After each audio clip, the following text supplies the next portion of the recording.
Did I say killer dolphins? I meant killer Italians. Gray, bottle-nosed, intelligent Italians. Intelligent Italians? Something's wrong. It's dolphins. We have to stop them. If we speak in low-frequency voices, I don't think they can... Ow! Hi, everybody, and welcome to the Springfield Googleplex, the movie podcast for Simpson fans, brought to you by ThatShelf.com. Each week, we talk about a movie parodied on The Simpsons. Maybe it was The Simpsons that introduced us to the film, or maybe when we finally saw it, we realized, hey, that's where that Simpson joke came from. Regardless, each week we pick one that one of us hasn't seen or hasn't seen in a while, watch it, and come together to discuss. I'm your host, Adam Scholes, and joining me as always is the fa to my pa, my co-host, Nate Story. How you feeling today, buddy? Fa loves pa. I thought you were going to say podcast, but that works too. Oh, that would have been good. Well, I'm not that clever. Yeah, well, this week, neither is this movie. This week, we watched Mike Nichols. Yes, believe it or not, Mike Nichols made this movie. Mike Nichols' The Day of the Dolphin from 1973, which makes this year the 50th anniversary because this film was released December 19th, 1973. So, you know, it's the, what is that, golden? Does that make it the golden anniversary? What's 50? I don't know. Sure. Five is paper, I think. Let's see here. I think one is paper, isn't golden, you might be right. Golden anniversary. Yeah, 50. Yeah. So the golden anniversary of Day of the Dolphin. You might remember it from such Simpsons episodes as Season 12's Treehouse of Horror XI. Yeah, let's talk about the Simpsons episode because I got more to say about that. You're going to delay this as long as possible. This might be a real short episode, folks. This might be our shortest episode to date. Treehouse of Horror XI, Season 12, Episode 1, air date November 1st, 2000. This is one of those rare, it aired after Halloween, but it's also one of the ones that I think I actually do remember watching live, like as it aired. Me too. Directed by Matthew Nastuk, and the Day of the Dolphin parody segment, the third segment, was written by Carolyn O'Mine, who later became the show's first female executive producer, starting in season 17. So, Nate, do you want to sort of describe the parody? Yeah, so the third segment of this episode is called The Night of the Dolphin, which obviously the title is a parody of this movie, and also, like, there are so many movies that are the day of this or the night of that, but they do specifically call out the Day of the Dolphin connection. The whole sort of segment is about dolphins sort of taking over Springfield and, like, getting their revenge on the stupid humans. And there is another sort of moment in this where there's like a more direct parody of this movie, which is when Snorky the dolphin is about to give his speech to all the Springfieldians and gets up to the podium and basically does what I just did when you asked how I was doing. He's sort of like speaking in broken English with like a very high pitched voice. And then he's like, oh, excuse me. Snorky, talk, man. I'm sorry, let me start over. Eons ago, dolphins lived on the land. What did he say? He said dolphins used to live on the land. Wow! And then he sounds like Harry Shearer. Right. In fact, I was reading like the trivia for the episode, and it literally just says like Snorky's speaking voice is just Harry Shearer's regular voice. Right. I love that because they wanted, I think, the dolphin to sound like as normal as possible. Basically, like that's the gag. Totally, yeah. It doesn't have a funny voice. It has the least funny voice probably in the room. I love this episode, that's not true. I love this segment. Oh, see, because I actually, sorry, are you saying you don't love the rest of the episode? I think the second segment, Scary Tales Can Come True, which is sort of like a mashup of different fables. Like Grimm's Fairy Tales. Yeah, Grimm's Fairy Tales. I like that one. I think that one's really funny. Ghost Dad or Ghost Dad. I'm not as fond of as much, but see, that's funny because I really enjoyed Ghost Dad. Okay, I thought it had like some of my favorite lines. It has the sequence where Homer dies because he ate broccoli, right. And Dr. Hibbert has the line of Marge is like, she says something to the effect of like, but I thought broccoli was. Oh yes, one of the deadliest plants on earth. Why, it tries to warn you itself with its terrible taste. Which I constantly quote to Morgan because I hate broccoli. Oh, you're missing So out. I always will make that reference of it tries to warn you with its terrible taste. And of course, as we've discussed many times, my Simpson references are lost on my family. But yeah, I remember watching this and I remember thinking it was kind of funny. I found the second segment, like, that's the one that doesn't do it as much for me. Like, I was like, it's fine. Like, it just feels like parodying fairy tales is kind of been done to death. So yeah, exactly. I do like their sort of take on it of like trying to make all of them very realistic, though, of like, what would happen if you actually tried to climb a woman's hair? Yeah, that's true. Or when the three bears decide to eat Goldilocks, and there are some funny gags. And in Bart it, pouring the cold porridge into the warm porridge to make it just right. Yeah, all those little details. I like that one all right. But the third segment, which we're going to talk about, is hilarious and like has so many funny quotable moments in it. Especially for these later seasons, I think it's really one of those classic segments for me. Well, not to mention, it is also like chock-a-block full of movie parodies. Like not just Day of the Dolphin, but I mean, you've got Free Willy, like a very direct visual gag that I think they did in another episode, although I might be confusing it with the critic. Did. But the same moment. I think they're watching a director's cut or something like that on Yes, TV. It's the director's cut, and Willie falls on the kid and kills him. And then obviously there's multiple references to Jaws. I think you didn't have this listed, so I don't know if this is in the database, but I think there's a Sleepy Hollow reference because I actually went and checked, and like this episode came out after Sleepy Hollow. So when Willie is giving his speech in the town hall, and then gets impaled by one of the dolphins, is very similar to the scene near the end of Sleepy Hollow where Michael Gambon is at the church giving the speech, and it comes through the glass and impales him while he's giving the speech. So again, like, it's not necessarily a parody. You know, having someone impaled through glass while giving a speech is not necessarily like original to Sleepy Hollow. Right. But I do wonder if it could possibly be related. Incidentally, Sleepy Hollow, fantastic movie. It is underrated. Highly underrated. Watch the new 4K this Spooktober. It looks fantastic. You and I have mutually bonded over that movie in the past. Yeah, it's another one of those 90s things of like, we didn't know how good we had it. And we were just like, totally. You know, whatever. It's another Tim Burton movie. It looks like a Tim Burton movie. I don't know. And then you rewatch it and you're like, oh, this is actually like really like fun and clever and stylish and everything. Well, it's funny because, and we sort of offline, we've discussed this, and I'm fine to keep talking about this because I don't want to talk about this movie. I seem to really like the Tim Burton movies that are like Tim Burton as gun for hire, like movies that he didn't sort of like birth and develop, but movies he just sort of comes on to. Yep. Because like some of my favorites are like, well, I love Batman 89 and like Sleepy Hollow, and I do love Edward Scissorhands, but Ed Wood, like the movies that don't feel super Tim Burton-y are always my favorite, and Sleepy Hollow is like, yes, okay, the tree looks like a Tim Burton construction, but everything else about it is actually like kind of not Tim Burton-y. Like it's just, and it's shot by Chivo, like Emmanuel Lubezki, so it like looks gorgeous. It's got like one of those killer Danny Elfman scores, and it's the funniest gag about it is that it was at a period where, and I know this is kind of hard to remember, especially now, like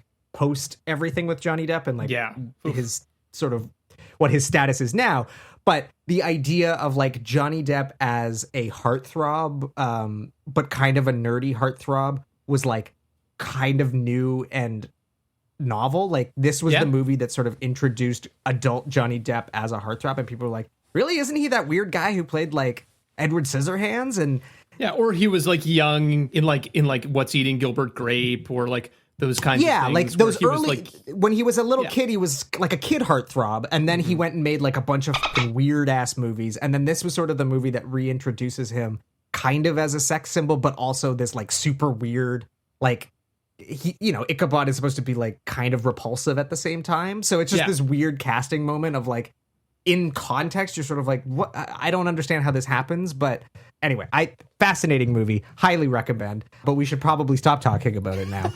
The other movie that is obviously very heavily referenced is Hitchcock's The Birds, which The Simpsons have parodied before. But the scene when they leave the town hall, and then it's all the shots of the dolphins waiting for them, is a clear, direct reference to that scene from The Birds. Have you ever seen The Birds? So I don't think I have ever seen it in full. I've seen the famous scenes, but it's one of those movies where I'm like, what the hell is the plot of this movie?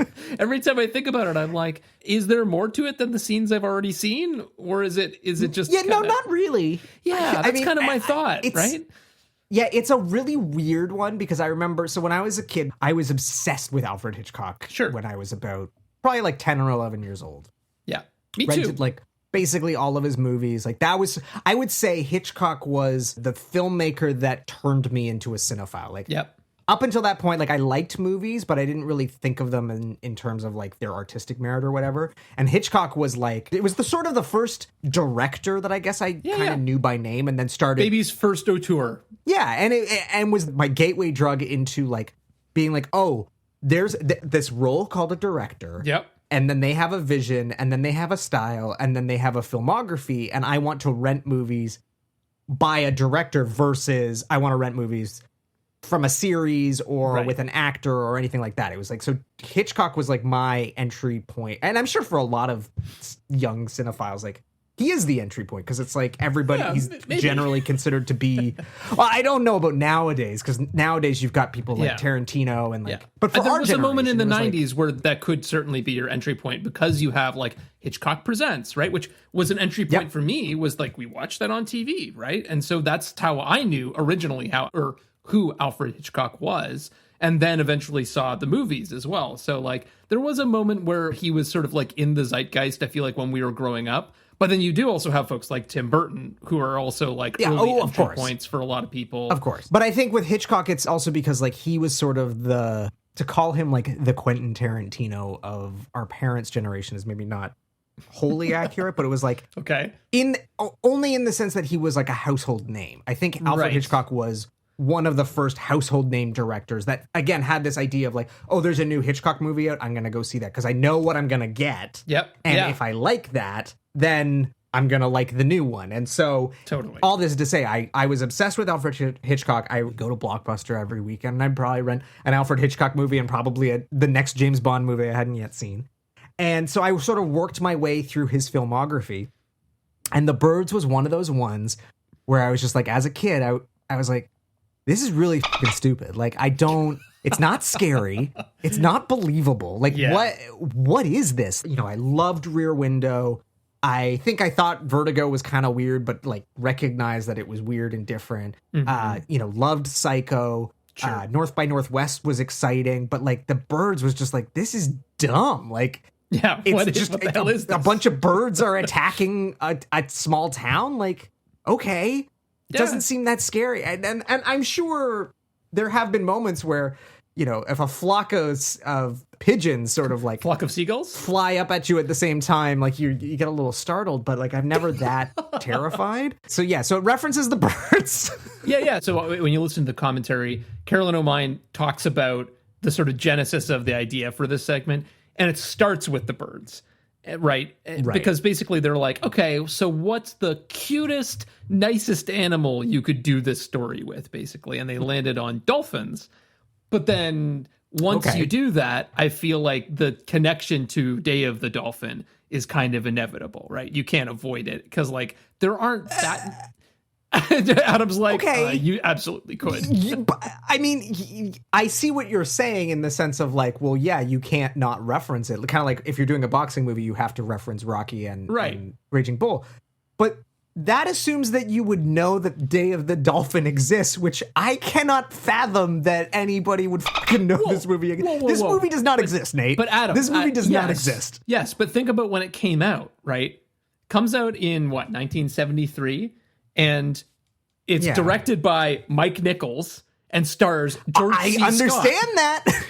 So all I'm saying is it doesn't exist now, but when it came out, it was a thing that you might be looking forward to even after it gets like bad buzz. There must have been some segment of people that saw this. And the thing I said to you was like, go into this movie expecting that it is a movie for young boys. And you did say that. That doesn't help your it did not help at all, Nathan. But I do think so. Look, I love animal movies, and when I was a kid, I loved animal movies.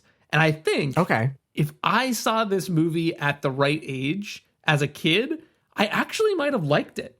I'm not necessarily the hottest on this movie either, but there is something about the way it treats the sort of animal-human relationships that gets me, but I'm also a sucker for that.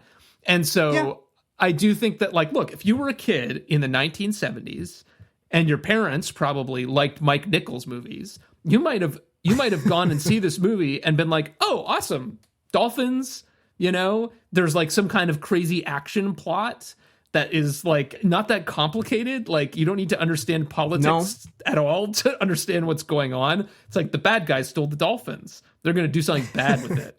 Right. Like, so I feel like if you're at that age when this comes out, you might have gotten into the theater and you might have been like, yeah, cool, whatever. That was like a movie that I saw. There were dolphins. I liked it. You know what I mean? That's kind of my take on this movie. So maybe there were some writers that saw this movie and just remembered it from that perspective, considering the age of the writers in the Simpsons writers' room. To me, it feels like the deepest of deep cuts. We sort of joked about, you know, when we did Paint Your Wagon, for years we had no idea that Paint Your Wagon was a real thing. And we've sort of been saying like, oh, this is a fun thing. We should do this every season, of like, pick a movie that we're like, oh, we thought this was just a Simpsons joke. Turns out it's an actual real ass movie. Yeah. So when you had said, oh, we should do Day of the Dolphin, I was like, what the hell is Day of the Dolphin? And I was like looking it up. And again, I was like, Mike Nichols, Buck Henry. Oh, okay. Like, and not what I was expecting based on those two creatives being involved. But yeah, okay. Well, fair enough. So before we really dig into this, if you can call it a film, I do want to call it one of my favorite lines. It's in the first segment.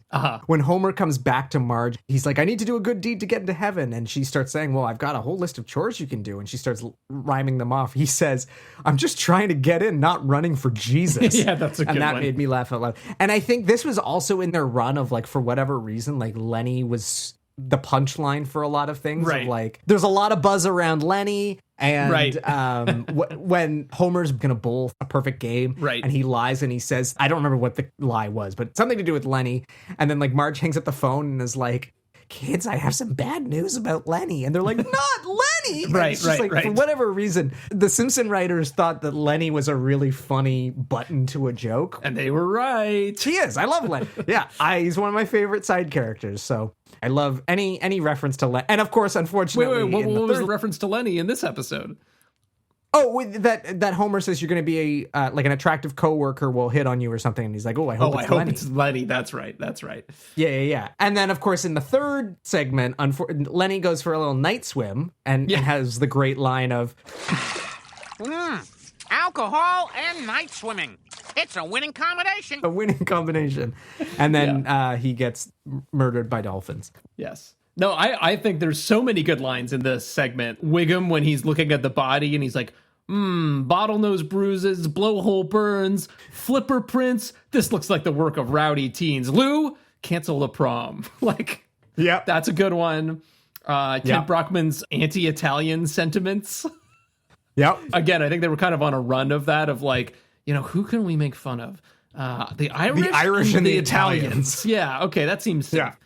Quimby, when he starts the town meeting going, please, we're all frightened and horny. Yeah, that was a great one. I like that one.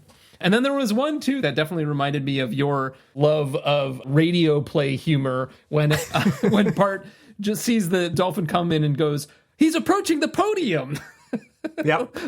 Solid definitely gag. Needed that narrated. It's a great episode. I mean, we've talked at length on multiple episodes now about how I normally am not fond of Treehouse of Horror episodes, which maybe I'm wrong in saying that I don't like them, because now rewatching them, like, I have been enjoying them so much. And maybe part of that is because I normally skip them, so they feel a bit fresher and I've forgotten some of the gags and some of the jokes. Right. But this is a great episode. You know, everybody sort of says golden period ends around season 10, whereas I kind of always maintained it was around season 12 or season 13. And this is like one of those episodes that I would point to as like, see, this is a great classic late period. Well, late. In I'm doing our air quotes because it's scheme of in things. our terms late period, right? Not in the sense that the show is now 35 seasons deep. Yes, but it's 3 times as long as what we're talking about right now. yeah, not so late period, but yeah, no, a great episode all around, much better than the movie.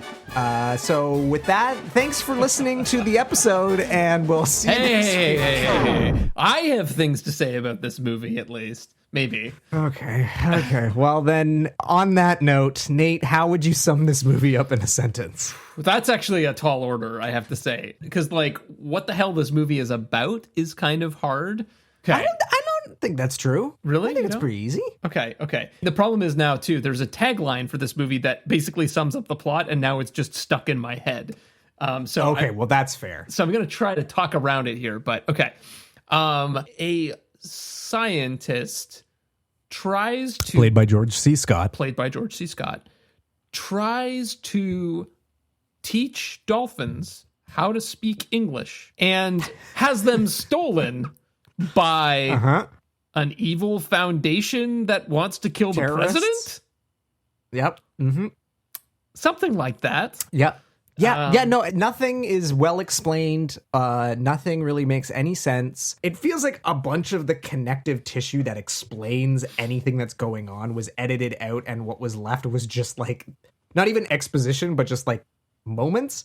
But at the same time, I feel like if this was like a 22-minute episode of like The Twilight Zone or like a similar show, Totally. it would work really, really well. Totally. Yet somehow at only an hour and 46 minutes, this movie feels an hour and 46 minutes too long. Yeah. No, that's I'm not a fair going take. to lie to you, Nate.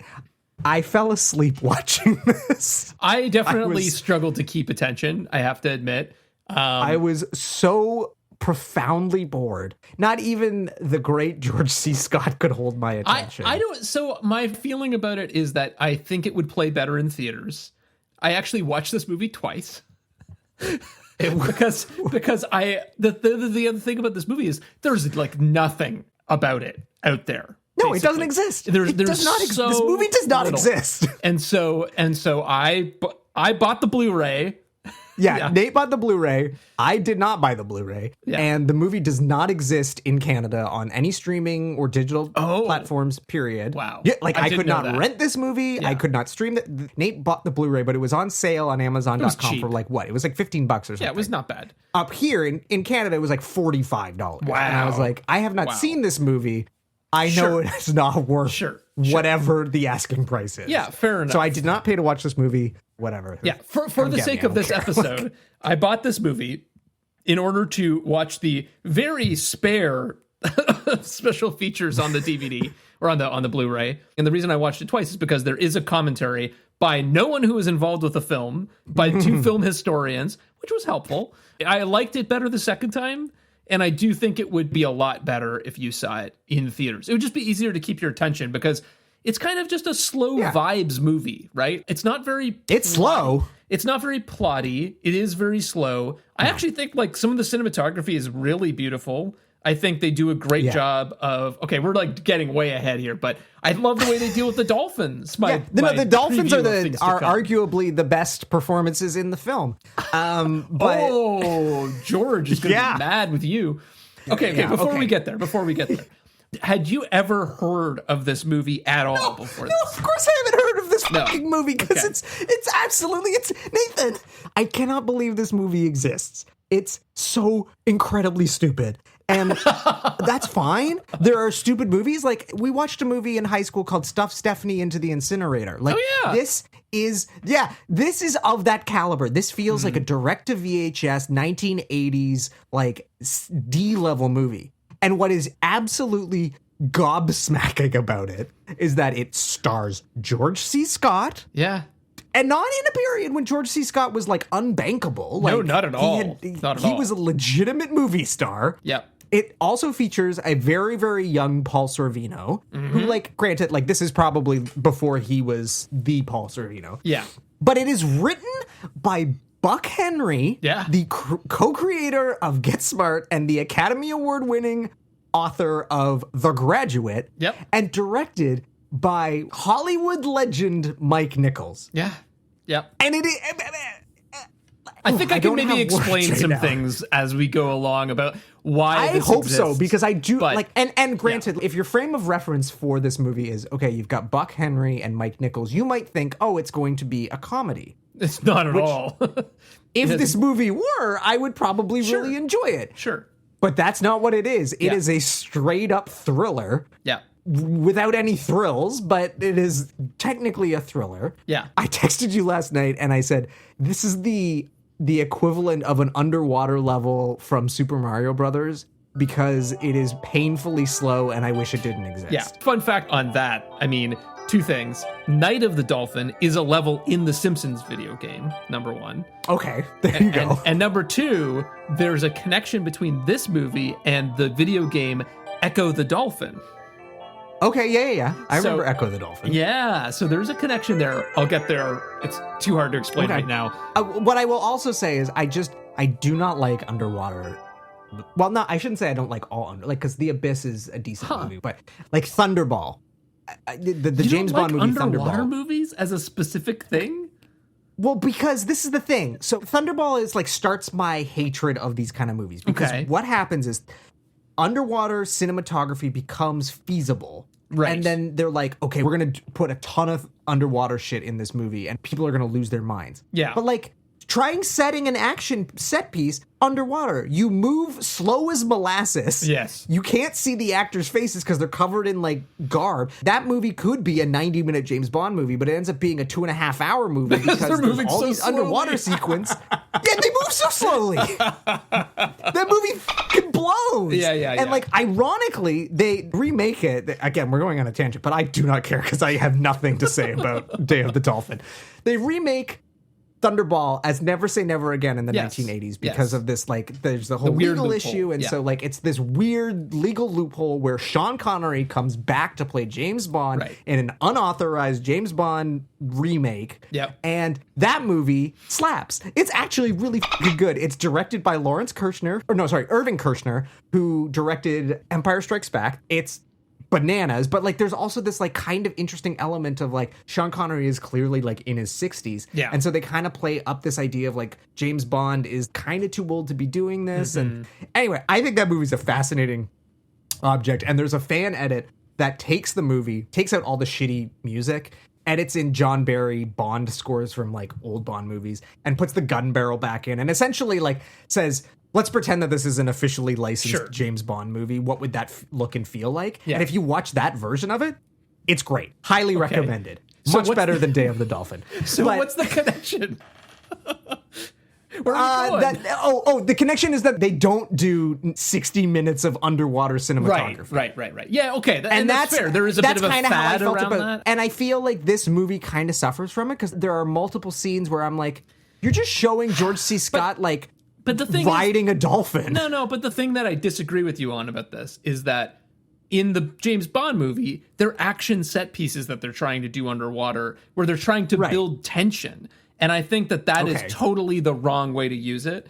I think this has more in common with Avatar: Way of Water in terms of what they're trying to do with the water scenes. Another movie I didn't like. See, I liked that. But I think the thing is that it's more in the vein, I think we've talked about this before, in King Kong. It's more in the vein of trying to kind of give a mood and a sense of the world and all of that rather than move the plot forward or have an action set piece. I feel like that's what they're trying to do in this movie with the underwater footage, which I think is a better use of that technique or that setting, I guess, than I totally agree on the action set pieces. They never work for me. Action or horror underwater is just it's inert. Except. Yeah. Have you seen a little movie called Jaws? Because is that underwater though? But okay, well the thrills don't necessarily happen underwater, but all the tension is built underwater. But they're cutting back and forth. That's the key. It's the diving shit that doesn't work. When the people are underwater, it doesn't work. If the people are on the surface and the thing is underneath, that works. The Dolphins and Lenny worked perfectly. Here's the crazy thing, is that watching this, I know, and we haven't really dug into any of the stuff that we would normally, but I got to get this out of the way. I'm watching this and the opening titles come up and I'm actually these are kind of cool opening titles. And it's setting the mood, it's setting the tone, and it kind of feels are the dolphins going to be dangerous? And I'm did this come, this feels like derivative of Jaws though. When did this come out relative to Jaws? This came out before Jaws. It sure did. Jaws doesn't exist yet. Well, I'll which get is there. wild. I have some context for you. But before we get we've gotten so far ahead of. Let's back up. Okay. So, Nate, take me back to the beginning. Okay, plot synopsis. Plot synopsis. Okay.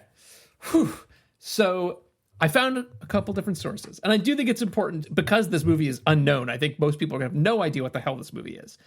The old original poster for this movie actually has a pretty good tagline that describes the plot. And it simply says, unwittingly, he trained a dolphin to kill the president of the United States. That's a good fucking tagline. It's a pretty good tagline because you're that. like, what the hell does that mean? Yeah. Also, I just love any tagline that begins with unwittingly, comma. Yeah, like he didn't mean to do this, but... Right. The other thing I found, though, is from the original press book. And I don't think I'm going to read all of this, but just to give you a little taste of what wow. Yeah, this is several paragraphs long. Yeah. So, but just to give you a taste of what this feels like. Jack Terrell, played by George C. Scott, is a marine biologist whose center for the study of cetaceans, that genus of mammals to which dolphins, porpoises, and whales belong, is based on a small island off the coast of Florida. Jake and his wife, Maggie, Trish Vanderveer, assisted by a quintet of young graduate students, live and work in a complex of ocean tanks, concrete pools, and indoor laboratories specially constructed for the care and the investigation into the behavior of dolphins. For 4 years, Terrell has concentrated his efforts on an experiment with one of the animals, a dolphin named Alpha, with whom he has built a relationship that goes far beyond that of master and pet. It just goes on like this. But here's the thing. That is more true to what this movie feels like when you're watching it. I think part of the problem with this movie is the marketing of it, is that it doesn't know who it's for, and the way it was marketed was very much as a thriller for adults, but it's not really complex enough for adults. No. And most of the runtime is not dedicated to it being a thriller at all. If anything, what I would say is this is an animal movie with thriller elements. It's more like Lassie or Flipper than it is like The Day of the Jackal, for example. Even though that also has a presidential assassination, this barely explains why anyone would even want to kill the president or what the hell is going on. It's not really that interested in that. It's interested in the relationship between George C. Scott and his dolphins. But it's how the hell do you sell that? And who do you sell that to? That's the problem, But I do wonder if part of the problem is the Mike Nichols of it all. Yeah. I had to pull up his filmography because, to me, when I think of Mike Nichols, I think of The Graduate. Sure. And I think of The Birdcage, both of which are, I would say, straight comedies. They're out-and-out comedies. I vividly remember the first time I saw The Graduate because I remember then going and talking to Mr. Douglas, our high school film teacher, about it and being like, I did not know comedies could do this. I've sort of talked about how, The Graduate and the films of Woody Allen completely changed my view of how you can make a comedy film, because up until then my idea of comedy movies was you set the camera up, you let the jokes happen, there's no sort of cinematic or filmic artistry on display, the joke is the thing, camera work and all that, it's just a means to an end to get to the joke. But The Graduate was the first film where I was this is doing interesting things with editing and storytelling, and it's dark. But that's sort of what I think of him as. But then I'm looking through his sort of filmography. His debut film is Who's Afraid of Virginia Woolf, which is not a comedy. No. And famously parodied on The Simpsons, Queen of the Harpies. And then Catch-22, which again is kind of in that MASH zone of it's an absurdist sort of black comedy, I think. Yeah. And he directed Silkwood, which is famous. Also not streaming anywhere. Okay. So I saw that back in high school, I think. But it's written by Nora Ephron. Famously has this incredible performance from Meryl Streep and shares in it and is based on a true story. Kind of like a conspiracy movie is not the right term, but it's sort of in that Aaron Brockovich zone. Don't trust.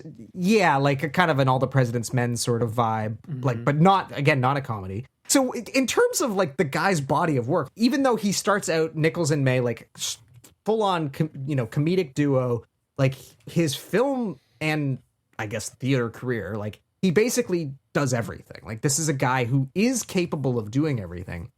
But that being said, I don't know that thriller is necessarily in his wheelhouse as much as dramas. Comedy and drama kind of go hand in hand in a weird way because they're like opposite sides of the coin. Like, famously the two masks, right? But thriller is a very specific type of genre, and you have to be able to like draw your audience in and know how to balance all of these elements to like keep audiences on the edge of their seat. And I don't know, maybe if this was directed by Alfred Hitchcock or, Alan J. Pakula, maybe it would have been more enjoyable. But then there's the Buck Henry of it all. Yeah, because Buck Henry is just like, I think Buck Henry actually might be some of the problem with this too. Again, like, all due respect, he's written many wonderful things, but I don't think this was his wheelhouse either. So again, let's back up. Let's talk a little bit about like where the hell this movie comes from, and then we can talk a bit more about the crew. So this movie is an adaptation. Which is bananas. Yeah, it's an adaptation of a French book. The French. The French. By a guy named Robert Merle, or Robert Merle, I guess, called Un animal doué de raison, which means an animal gifted with reason or with sentience. And it came out in 1967.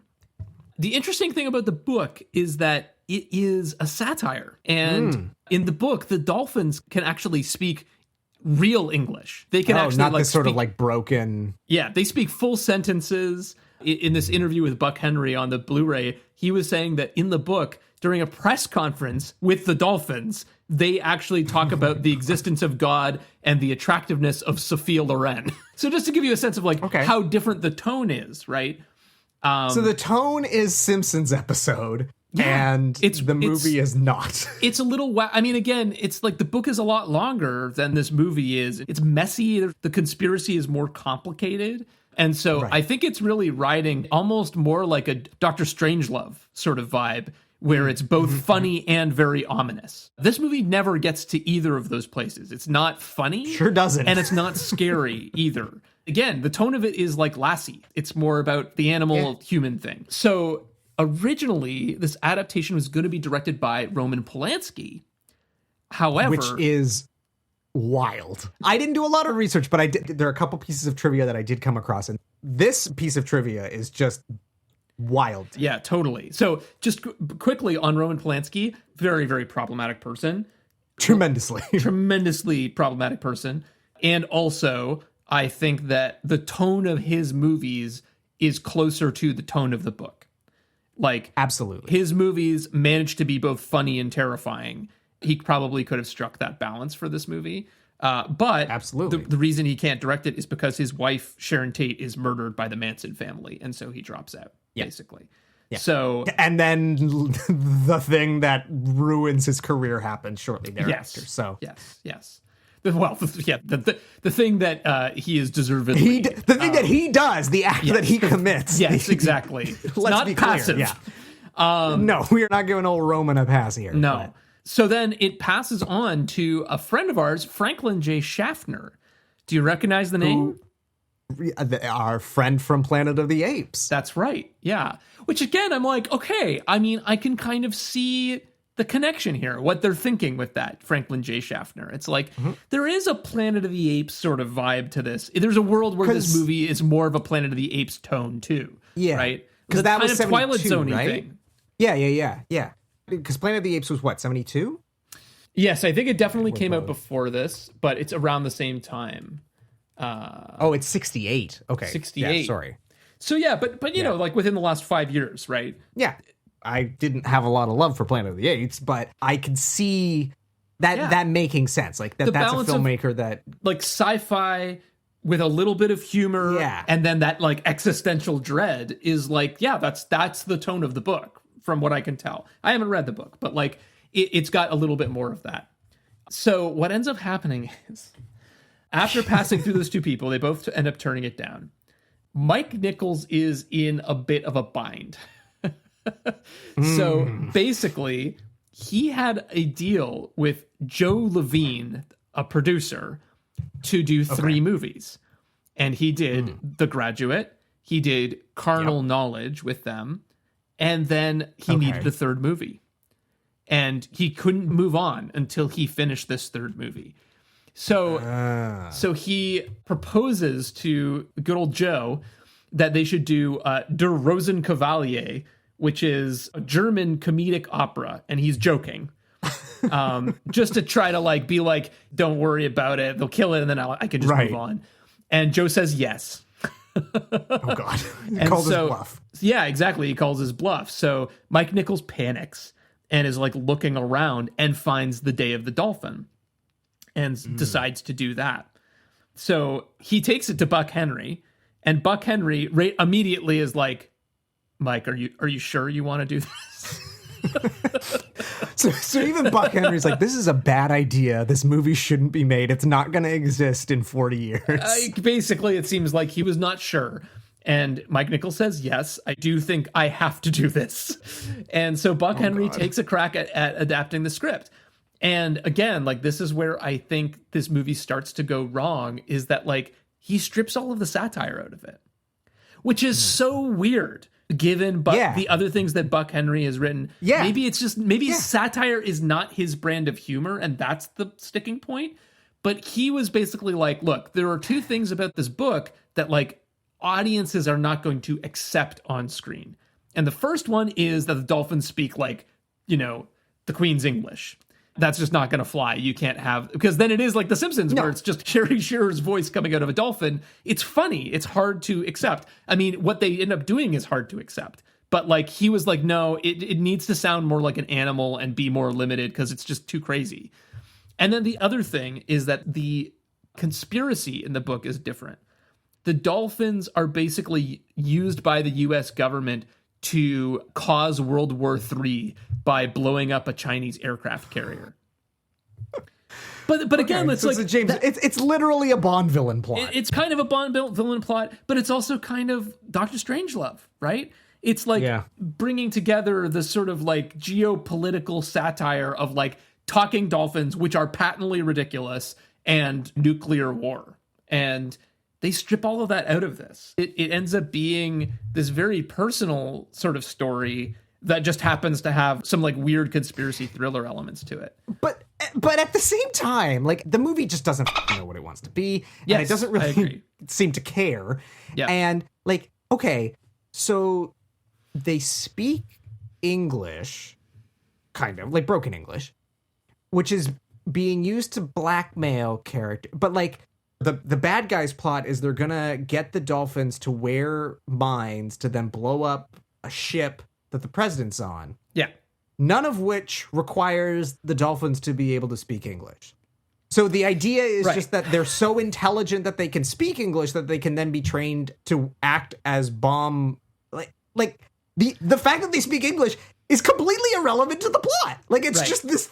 So therefore, none of this makes any goddamn sense. Well, I know. And I think the thing is, again, the book is messy. And I think when you have like a, whatever it is, like a 300-page book, I feel like you can gloss over stuff like that because there's so many details. And with a movie, it's a lot harder to do that because there are fewer details. There are fewer scenes that are just like character development, you know, like having conversations about the bigger themes and that kind of stuff. Like, that doesn't, there's less room for that. So you have to get those details right. And it doesn't make a lot of sense. Well, ironically, too, it's also, I think, it sort of, in a weird way, ties back to our musical theater conversations and suspension of disbelief, and how the idea of, like, when you're seeing a musical on stage, you're suspending your disbelief to the point of, like, this isn't really happening in Oklahoma. I'm in a theater in New York. I have to pretend, and therefore when people break out into song, it's like, well, I'm already pretending this is fine. So it's like, when you're reading a book, you're suspending your own disbelief because you're sort of painting a picture in your mind. And so when dolphins start speaking the Queen's English, you're like, okay, whatever, this is fine. But then when you are in a film and you have to actually see real dolphins start speaking the Queen's English, you'd go, well, this is batshit. This makes no sense. Yeah. This is insane. Some things just only work in their original form and they don't adapt or translate well to other mediums. And this seems like a perfect example of that. Like, again, having not read the book, but knowing what you're telling me, it's just not going to work. There's no way to make that work. See, I don't think that's true because it depends on the tone. And if you make this movie funny, then it works. Well, Okay, fair, right? fair. Yes, because you're right. Because then it just you becomes make this more of absurd. Yeah. And I think that is more the intent of the book. The Simpsons episode works. Like Right, it's not. that's I'm what not I'm saying. I'm not really scared by it, but it's That's what I'm It's at saying. least entertaining, which this movie was not entertaining. This is one of those movies where it's like it's not even so bad it's good. Like it's just bad. Like I'm sorry, Nate, and I'm sorry to our audiences because I think this is the worst movie we've subjected ourselves to. Like at least worse than Paint Your Wagon for you. Yes, because Paint Your Wagon was bad, but like A, it at least had the musical numbers to sort of like break up the badness. And B, there was the novelty of like, I can't believe this exists. This is such a ridiculous concept. And, you know, as you said, like at least the production design in that movie is good. There's a couple songs that work. Like this has nothing. Lee Marvin.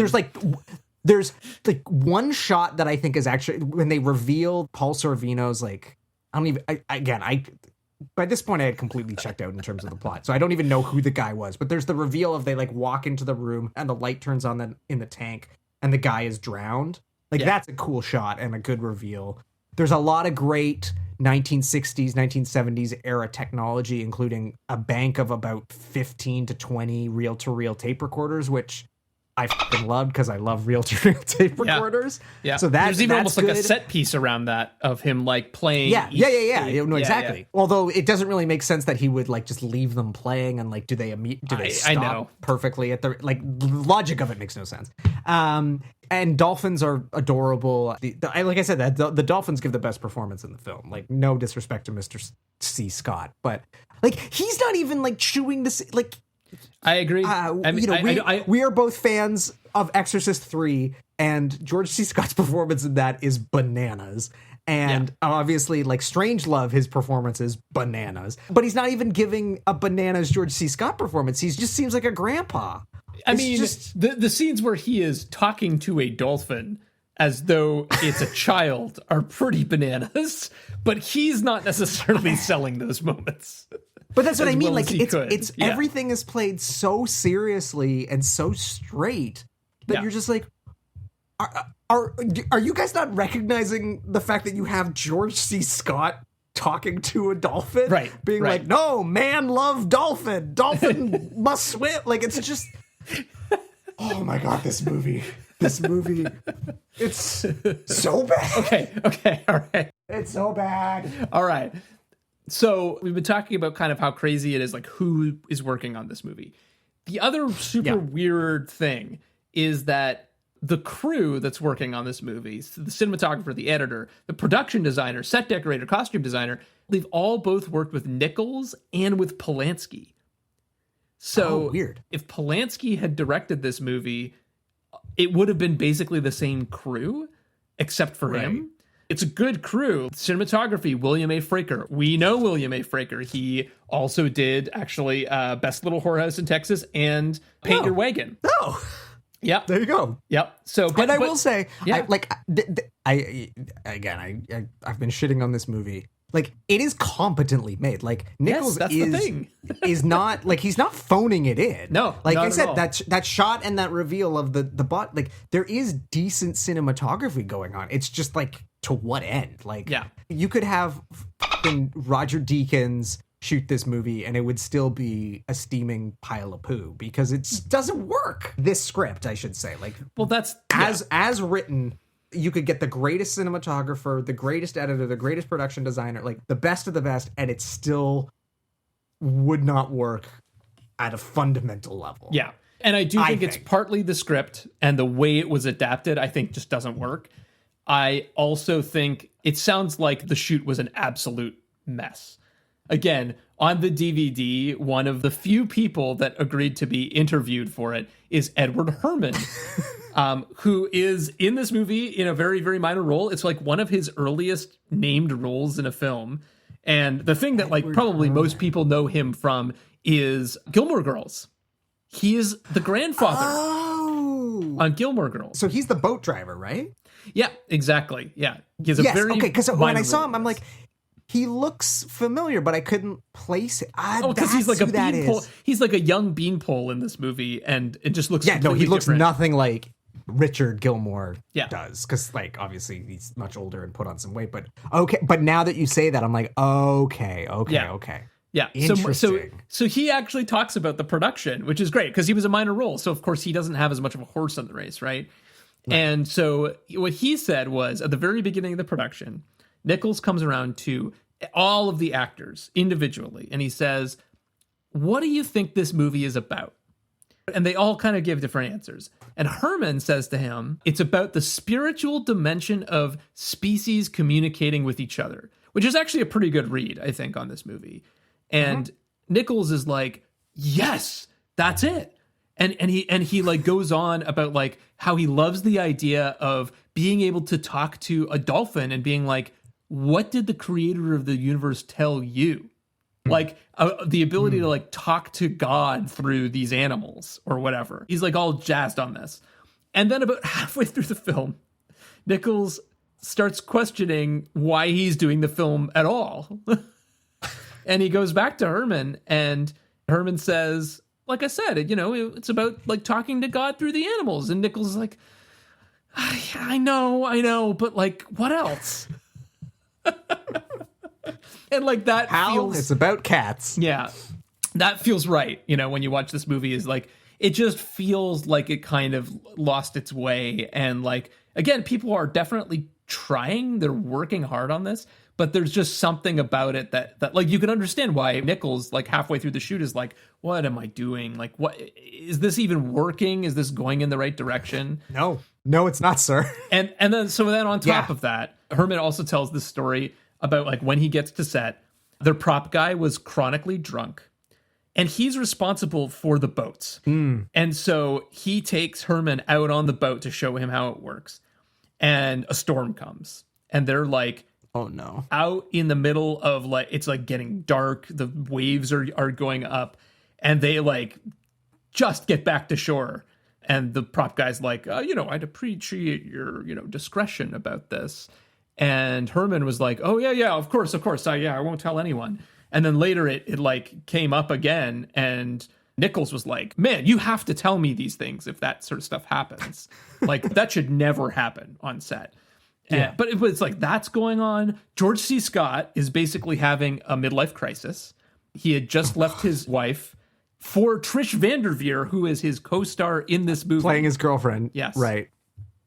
George. And one of the other actors tells a story of him like taking them out onto his yacht, which he brought to set for like drinks. And it's like all these young actors are like, oh, it's George C. Scott. They're like starstruck, right? Because he's famous at this point. He just did Patton. And so they're like, great, well, like, here's some stories. He starts telling stories about like his career and he just gets drunker and angrier. They end up stuck on this yacht with him as he complains about Hollywood and stuff until 4 a.m. So it's just like, this is the tone of this set, right? And finally, like afterward, years later, Nichols was like telling this story of just like, he realized at some point on set that he was treating the crew really badly. And he went over to William A. Fraker, the DP, and was like, hey, I'm sorry. Like, I feel like I haven't been treating everyone very well on set. And William A. Fraker just said, oh, it's too late for that. And they literally never worked together again. So, yeah, and bad vibes all the way around. But you know what's wild? Didn't kill his career. Because a movie this bad, I like today, if you were to make a movie like this, and obviously we haven't talked about how the movie performed, so I don't know. Maybe it was a box office sensation. I can't fathom that, but I guess anything's possible. But like this should be a career killer, and yet he's basically started his run. Like he still has some of his best work in him, which I guess is commendable in the sense that like this is a time where you could up and Hollywood is still going to give you the pass to like go on to make The Birdcage and Angels in America and like. Yeah. The thing that they argue on the commentary, and I wish I could remember the name of the historians, but they were basically saying that is true. However, this is the last movie that has his sort of distinctive filmmaking style to it. Like what you see in The Graduate, famously.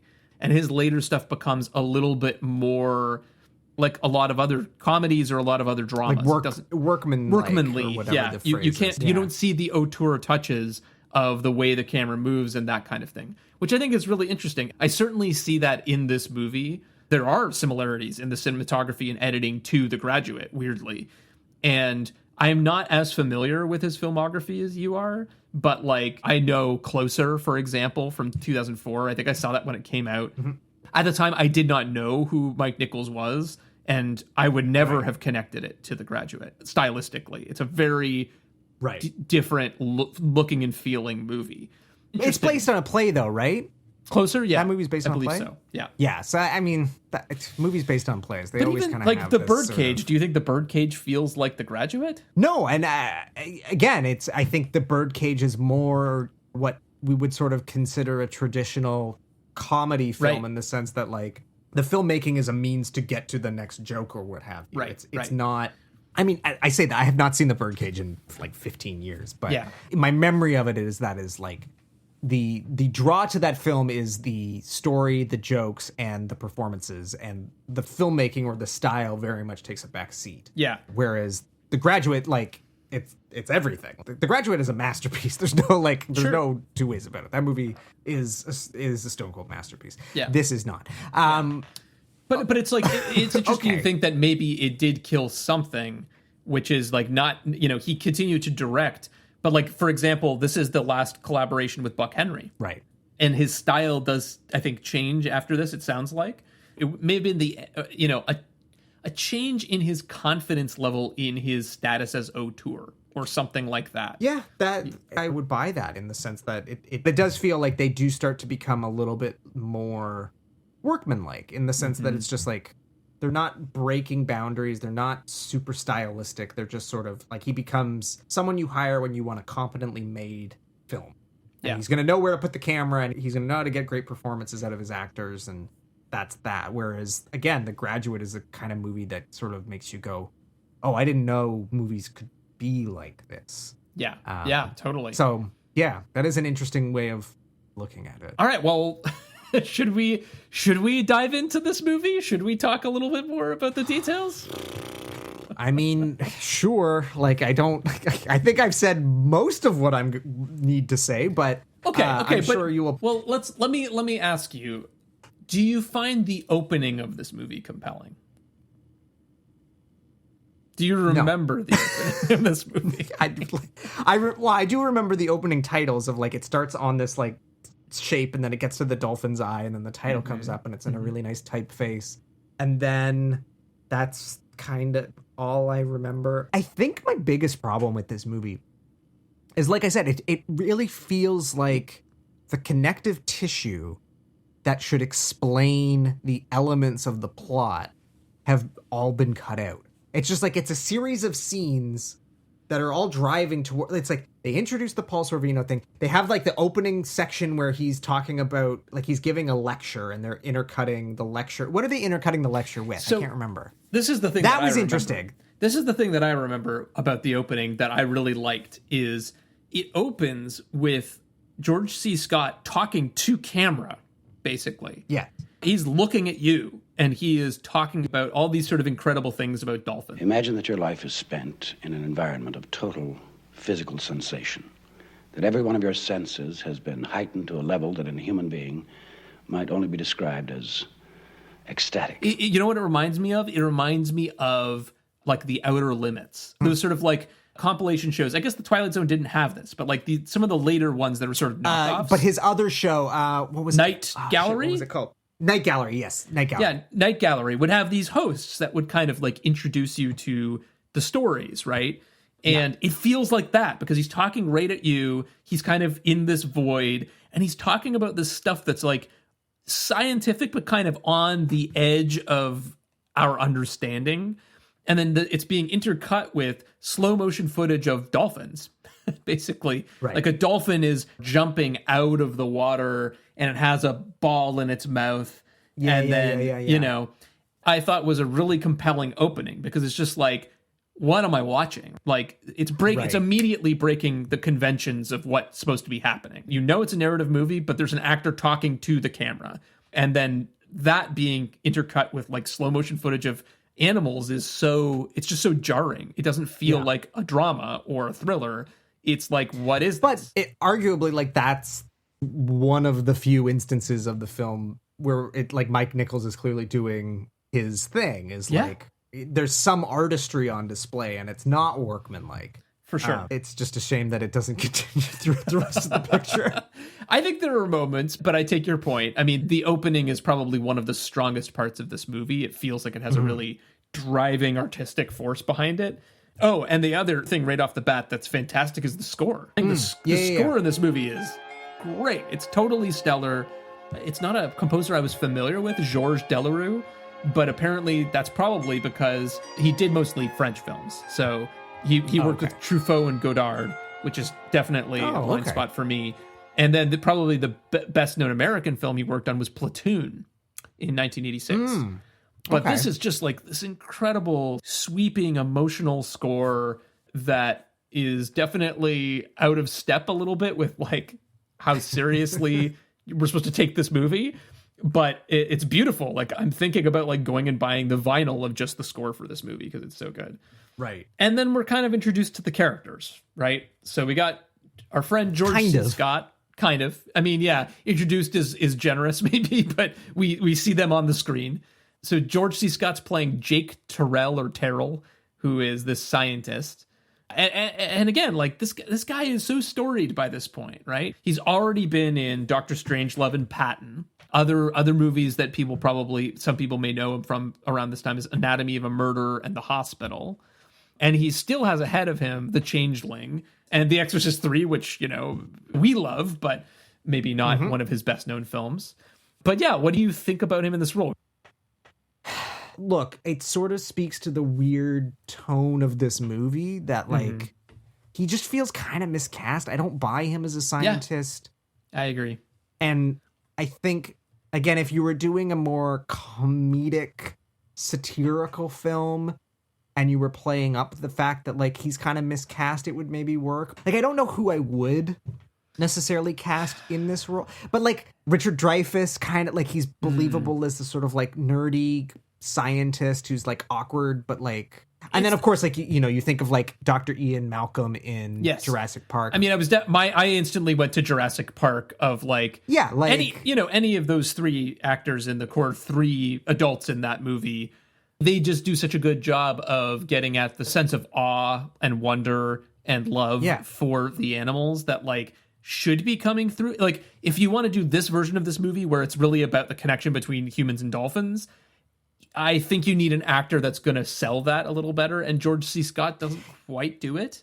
Yeah, he doesn't have there's no warmth to him in a way. Like, I don't know, like a Dustin Hoffman even would maybe, I mean, obviously he was in The Graduate, so like there's a Nichols connection, but like... It's tough. It's a tough role. Yeah. Because they don't know what they want him to be or do, right? So like, I think that's definitely... And I do feel like the idea is like, okay, well, let's get screen legend George C. Scott, like he can ground this movie. Yeah, because there aren't a lot of other names. I mean, that's part of it too. No. So like... No, I mean, he is arguably Paul Sorvino becomes a name, but like... Yeah, but not yet. He's not at this point. So, yeah, like this is the one name in, you know, above the title name in this movie, right? Yeah, like, yeah.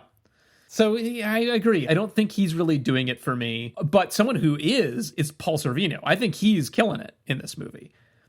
Interesting. Because again, that character for me is so confusing because I don't understand his motivations. And like, it's unclear. See, that's what I like about him. So like, Paul Sorvino plays this character called Curtis Mahoney, who at the very least... Great name. For sure. He claims to be a journalist. And immediately, right off the bat, you find out that he's sort of underhanded in some way. At the very least, he's willing to kind of play dirty to get what he wants. You can never figure out whether he's a good guy or a bad guy. And I think by the end of the movie, you're kind of like, well, he's a kind of like ends justify the means good guy, right? Like he's on their side, but he'll do anything and he doesn't really care about other people. I think Paul Sorvino plays that role so well of being like, you can't pin him down. Like what? And he's a little bit menacing. There's that great shot in the opening where you have George C. Scott. He's giving this speech to the camera, and then it sort of zooms out. Moment is great. And what you see is like he's giving the speech to, for whatever reason, an audience of all women. It's kind of unexplained. That's just what's happening. But there's a moment where it kind of like zooms in on the audience and one of the women sort of moves their head and you see Paul Sorvino is sitting in the audience behind her. And it's this, and you'd seen him already. It's a great moment. It's a great moment. And you'd already seen him in some of that slow motion footage. He's watching the dolphin with some other people. And so it's like, you kind of know this person's important. You've seen him before. And then you see him sitting in the audience and he stands out like a sore thumb, of course, because he's the only man in the audience. And that sort of reveal moment is kind of weirdly ominous. You don't really know what's going on. And so I feel like they play that character quite well. And I think he's perfectly cast in that role of being kind of a bit of an asshole, but also like maybe he has the right intentions. I think he is the strongest performance easily in this film because he doesn't have a lot of competition.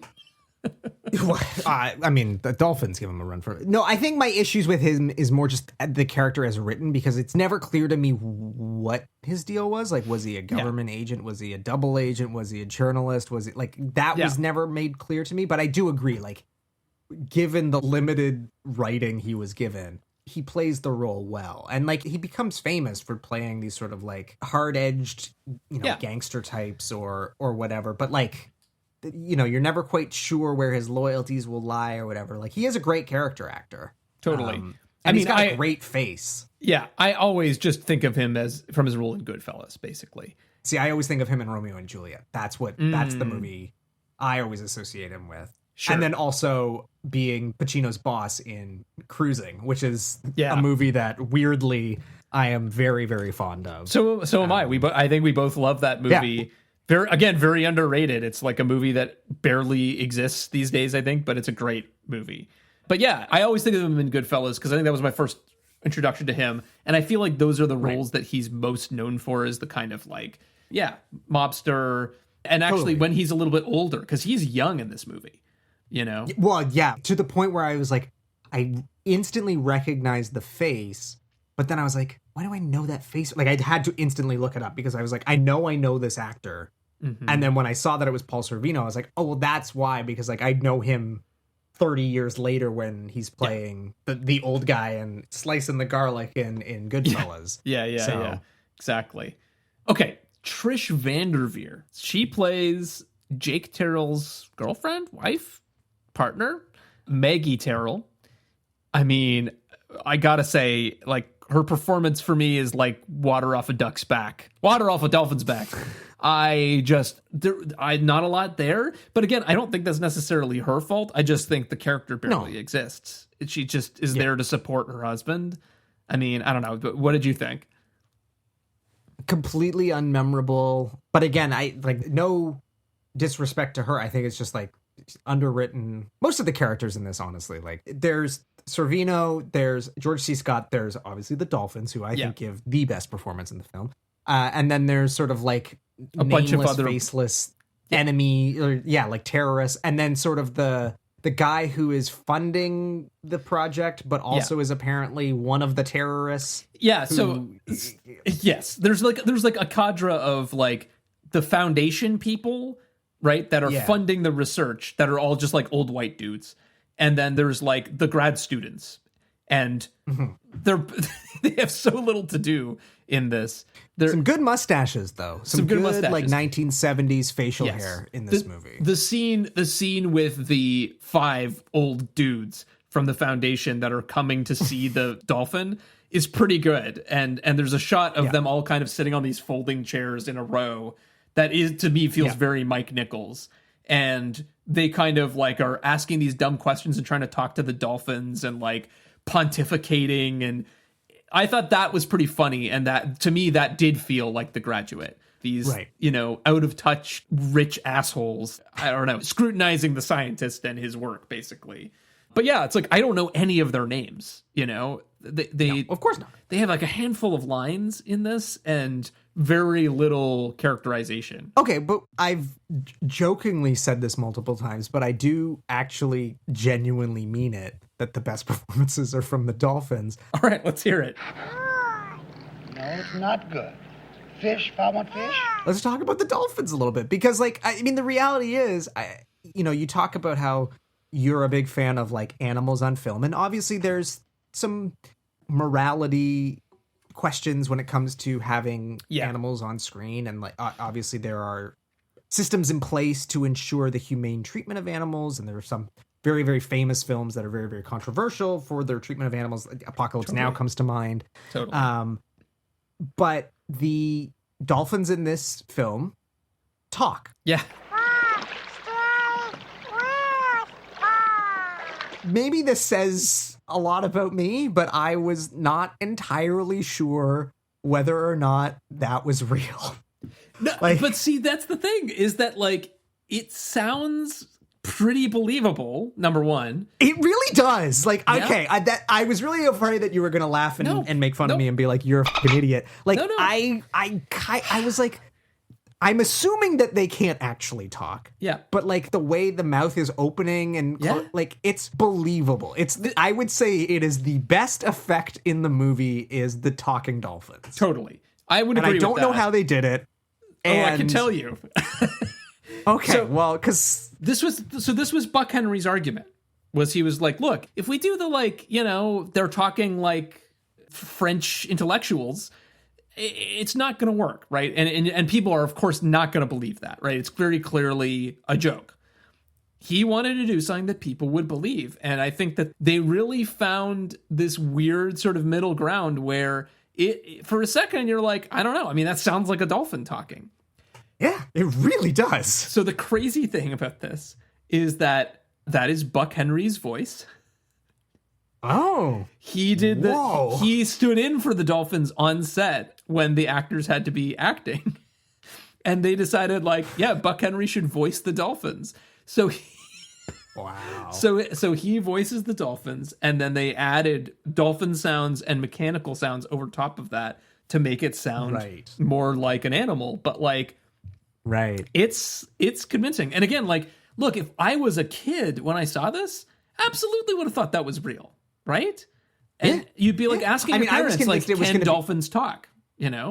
Yeah. Which, like, again, is believable because we've been told that dolphins are like the smartest mammal next to humans or whatever. Like, dolphins are fascinating. I've never like swam with dolphins or anything, but my wife has been to places where you can do that, and like she thinks dolphins are incredible, and she's like, I pet a dolphin and it was like life-changing. And I've heard multiple people say that, but like when you meet a dolphin in real life, like there's this incredible connection, and they are brilliant and all this stuff. So yeah, there was a part of me that was like, okay, either they got Frank Welker in, like the famous animal voice actor guy who does everything, well, who did the dolphins on the Simpsons episode.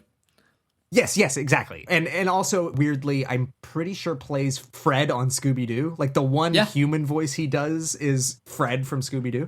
So I was like, either it's going to be like Fred Welker, or they actually train dolphins to do this. And I was like, for me, it's 50-50. Like, I would believe either way. But the fact that it's actually screenwriter Buck Henry is, that's crazy. I mean, again, I don't have a lot of good things to say about this movie, but that sound design, whatever you want to call it, that is one of the strongest elements of the film. And again, the training and all of the stuff that they have the dolphins do is impressive.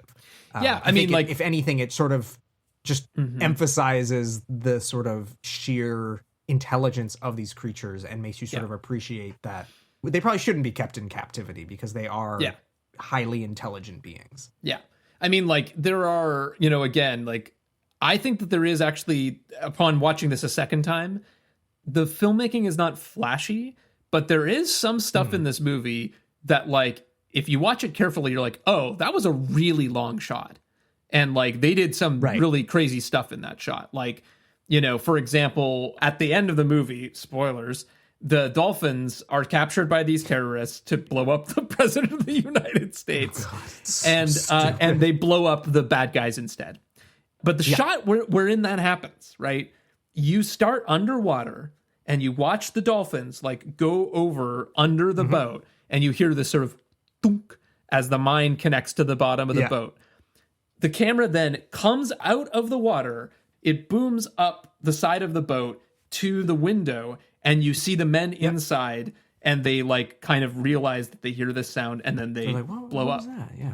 And it's like, but like that's all in one shot. So it's like, as much as, yeah, there are huge flaws with this film, there were moments like that where it's like, that probably was really hard to do because you had to train the dolphins to do that and then capture it on film and then continue the story through the rest of that shot. And that's not the only instance of that. So like, I agree. I mean, I think the dolphins are probably the best part of this movie, and the way that they shoot them and cut them and bring it into interaction with the humans, I think is pretty impressive in some moments.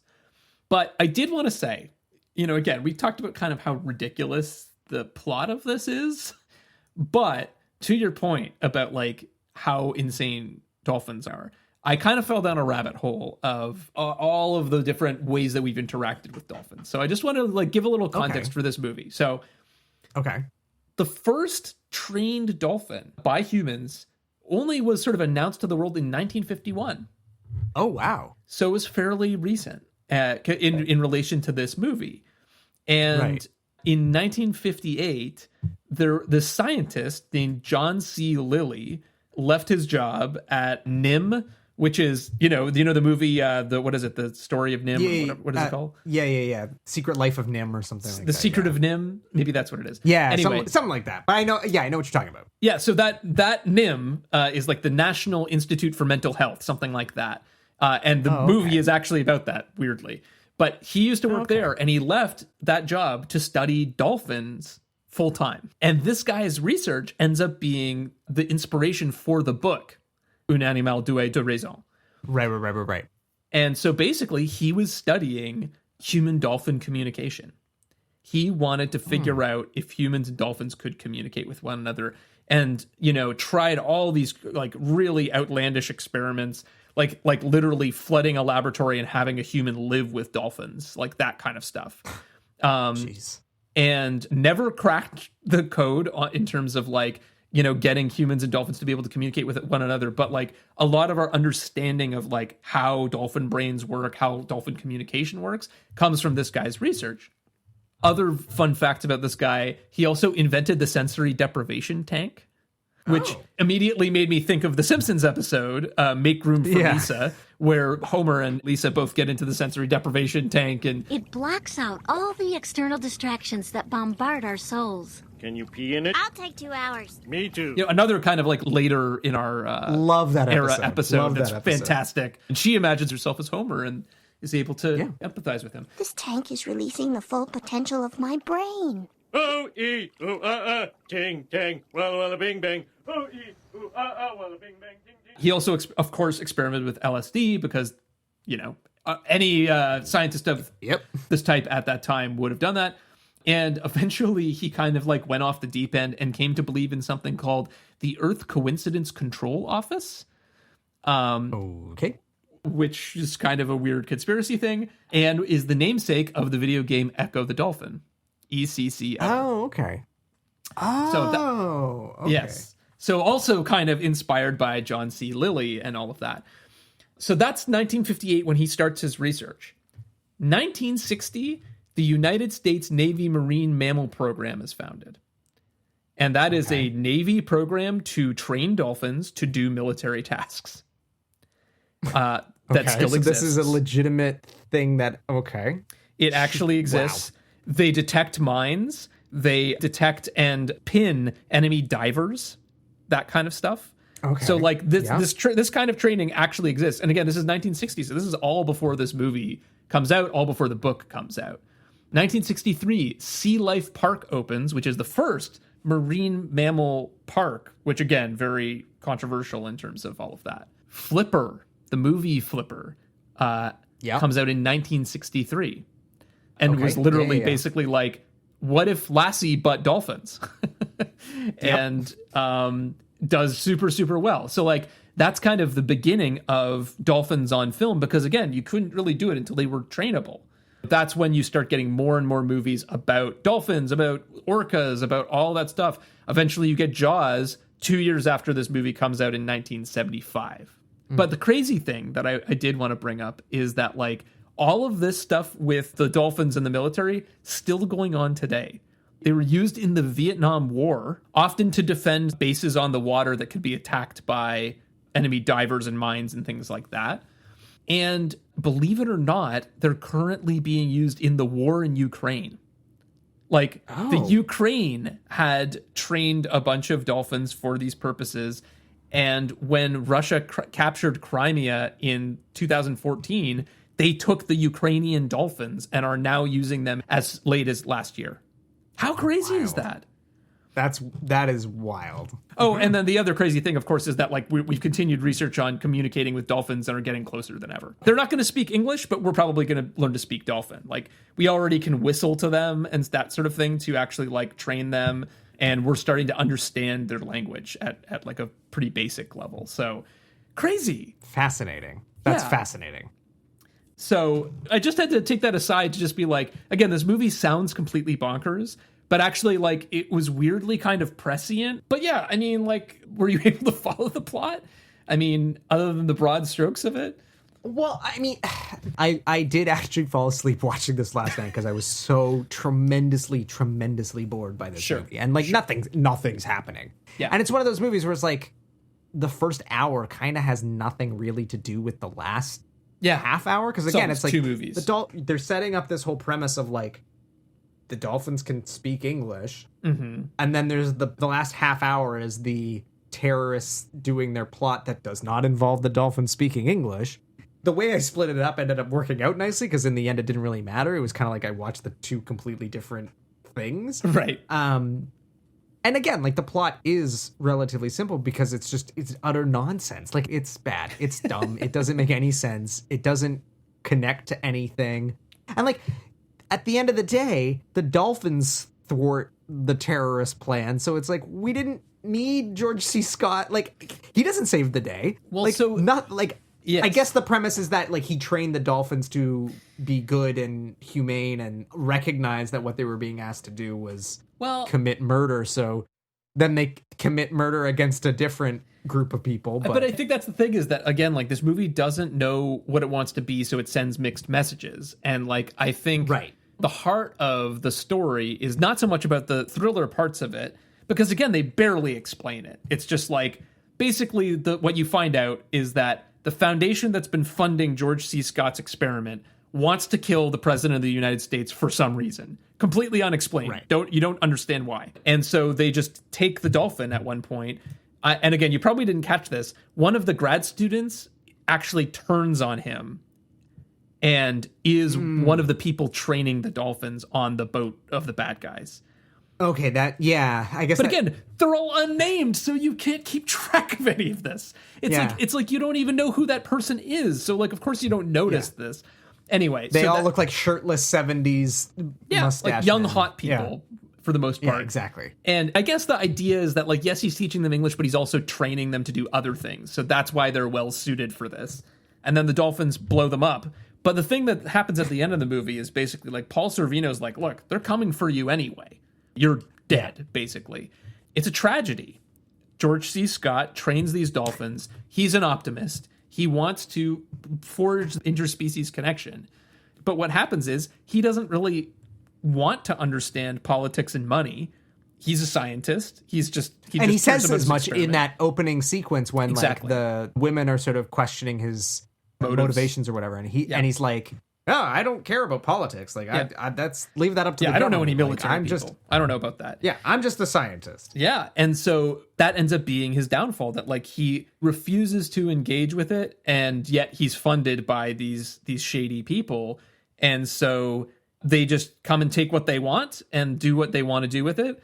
And at the end of the day, he has to give up the dolphins, right? Right. And that's really like his love and passion is this connection. And he has to turn his back on them and tell them to like go swim off into the ocean and be alone and not be around them and not trust humans, which is like the greatest betrayal of everything he believes in. Men are bad. Men will hurt Ma. Men hurt Pa. Pa. Yes. Fa go now. Men not hurt Pa. Men hurt Pa. Yes.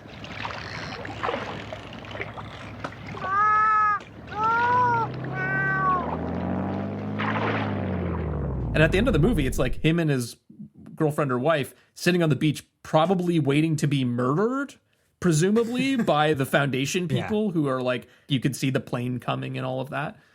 So it's a really dark ending, but again, because you don't track the story really, and you're not sure whether you're supposed to care about the conspiracy.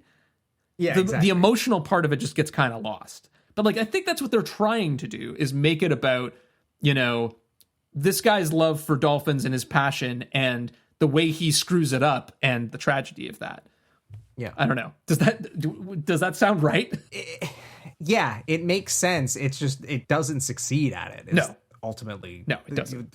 The crux of it. Like, this movie does not succeed at what it sets out to. You know, I've said, like, it does what it says on the tin. This does not, you know, the premise of that poster is pretty good. And the poster, if you haven't seen it, like, the poster is pretty, again, it looks exciting. George C. Scott wearing underwater goggles. Like, it kind of has that James Bond sort of Thunderball vibe. Totally. Like, you think this is going to be like a really exciting underwater dolphin related thriller. Yeah. And there's no sense of excitement. There's no sense of tension at any point, really. Yeah. Like, they telegraphed the kind of big... Like, I literally said out loud, I was like, oh, let me guess, the dolphins are going to put the bomb on the bad guy's boat. Yeah. And then, sure enough, that's exactly... Like, it's just... And maybe, again, like, it's cynical, and it's we're watching this 50 years later, and well, I can't really say that this premise has been done subsequently, but better. But, yeah. This movie is bananas, but not in a... it's just bananas that it exists, but not bananas while you're watching it. While you're watching it, you're like... it's... I don't know. what happened? It's not, you know, I have a lot of love for the so bad it's good movie, but this is just so bad it's bad. I don't even know if it's self-aware that it's bad, or, I mean, it sounds like Mike Nichols kind of realized halfway through he'd gotten in too deep. And yeah, I mean, I think this movie and the story of this movie is kind of sad, right?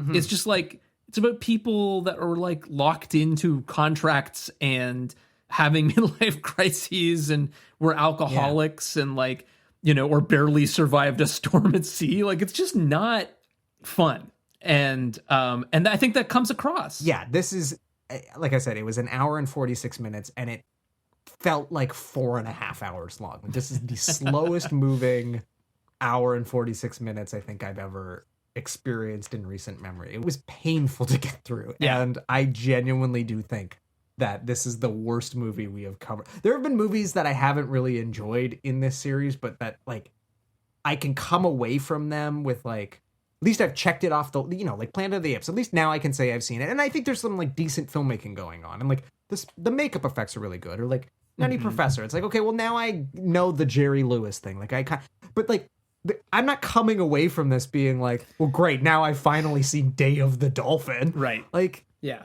I mean, what I'll say is that it really just comes back to the way the whole thing hangs together, the bigger picture.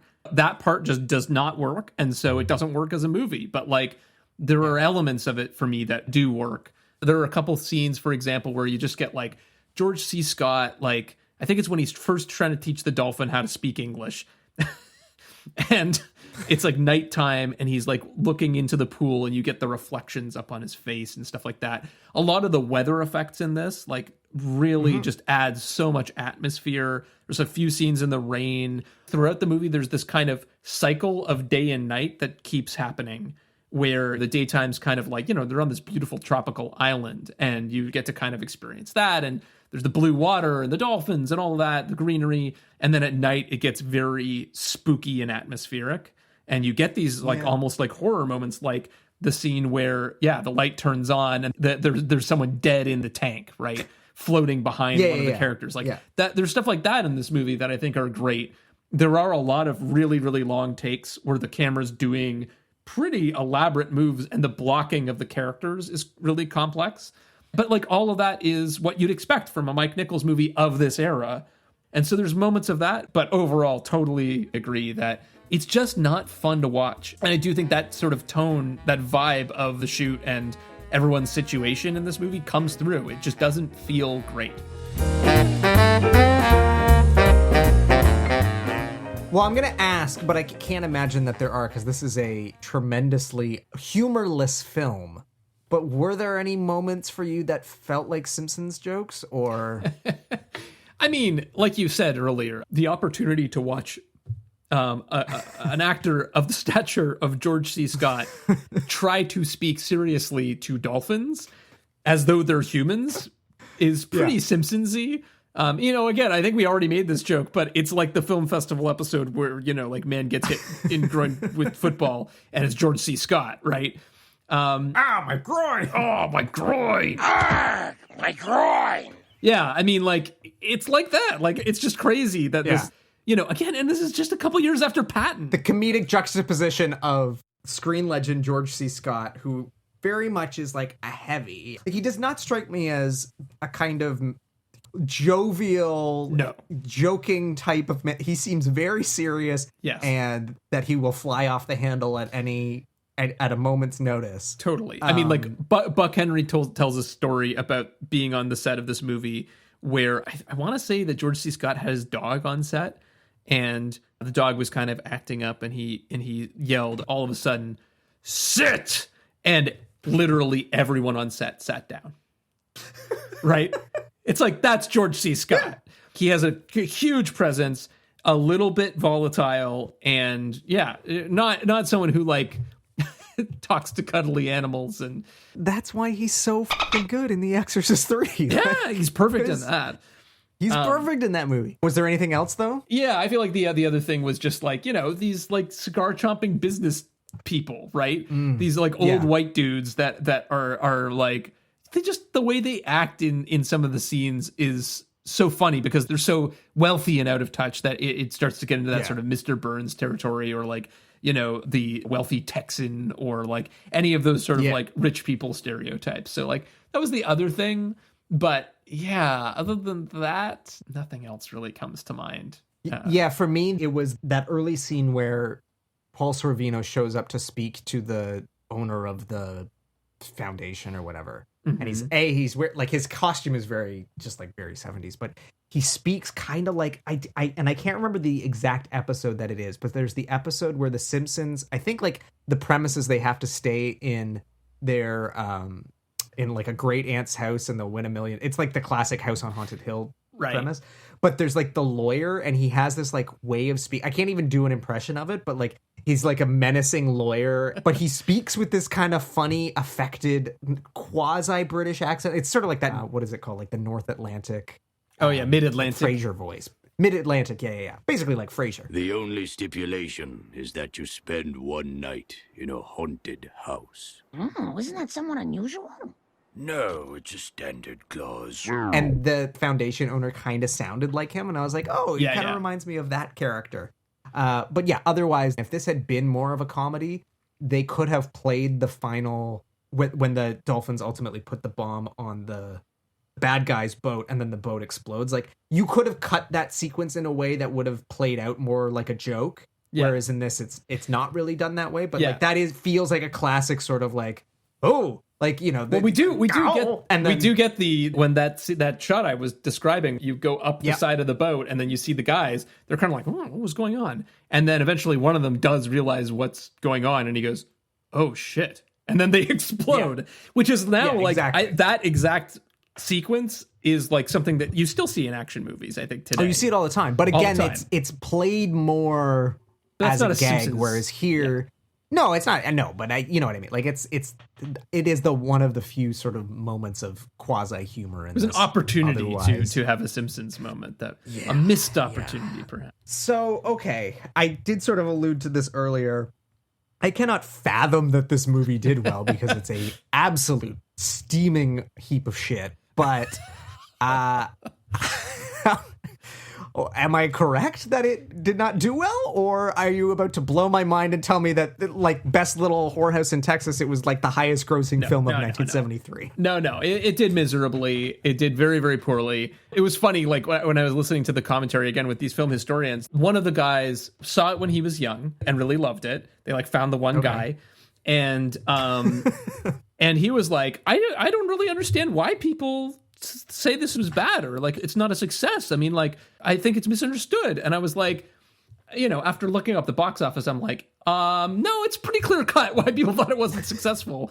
The movie cost $8.1 million and made $2.3 million. Yeah. So it lost most of its budget. So like that is really rough. That's bad. Really rough. And just by comparison, I mean, this isn't totally a fair comparison, but Jaws cost $7 million, so a full $1 million less than this movie, and grossed $260 million just in its initial release. Oh my God. So, it's a blockbuster. It's of course, the whole story around Jaws, but like, it just didn't do well. I mean, it didn't make back its budget. It didn't even come close to making back its budget. So yeah, not a success. Didn't get a lot of awards nominations. It was a nominee at the Academy Awards for sound and music, which again, it makes sense if you're going to get nominated for something for this movie. Like both of those things are the high points. And yeah, the critics pretty much universally ate this alive. I love... Good. So I'm in good company is what you're telling me. Oh, yeah, for sure. I love this one from Pauline Kael. And I think she's dead on. The most expensive Rin Tin Tin picture ever made. The movie makers who put out the Rin Tin Tin pictures didn't take themselves so seriously that they felt the need to break kids' hearts. This movie sends kids out destroyed. It's preposterously ill-conceived. That last line is just... chef's kiss. Solid. Yeah.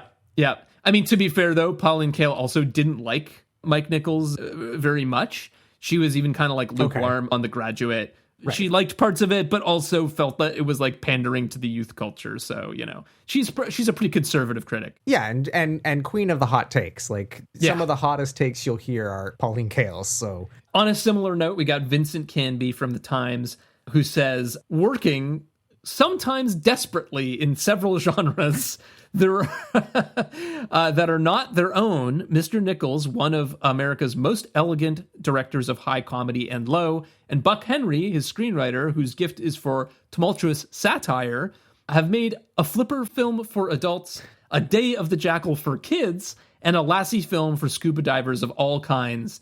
Some of the cloak and dagger stuff that follows is so awkwardly staged that it's difficult to know whether the simplicity was designed for youngsters or as parody. I couldn't resist because these are all so juicy. One more from Roger Ebert. The same material might have been more interesting in the hands of a less ambitious director, to your point, who could have gone for suspense, action, or laughs. Instead, Nichols gives us a vast gray moral middle ground on which the various U.S. intelligence agencies vaguely clash. That's about right. Again, it's like there's a much simpler version of this movie that could have just been entertaining, and it's not. It's just very muddled. To that commentary reviewer, whatever you want to call him, his point of like, I don't see what the big fuss is. It's not a bad movie. If this was like a Sunday afternoon made-for-TV movie, or even like a movie just made by like a lesser filmmaker, you probably be like, yeah, it's fine. Like, it's whatever. It's the fact that it is Buck Henry and Mike Nichols that you're like, well, this should be way better than it is because like we know what they're capable of doing. It's funny. I saw the new Fincher movie, The Killer, which I was kind of lukewarm on it, to be honest. It was, Fincher's one of my guys. Love his stuff. Films are in my top 5 of all time. And so I was super stoked to go see it. And I saw it in a theater. I was very lucky that I had the option to see that in a theater. And I just kind of came out and was like, yeah, it's fine. It's fine. Like, it's not great. It's not at the top of his list. It's not the worst movie he's ever made, but like, it's nothing to write home about. And I was talking about it with a coworker, and he said, yeah, if it was made by any other filmmaker, I'd probably be like, that was a really good thriller. But the fact that it's David Fincher, I'm grading it on a curve. Yeah. And by David Fincher level, it's not very good. And this kind of feels like that, in the sense that, like, if it were just made by some random 1970s filmmaker I'd never heard of, I'm not saying that it would be, like, the movie would necessarily be better, but at the very least, I wouldn't be going into it expecting more. Yeah.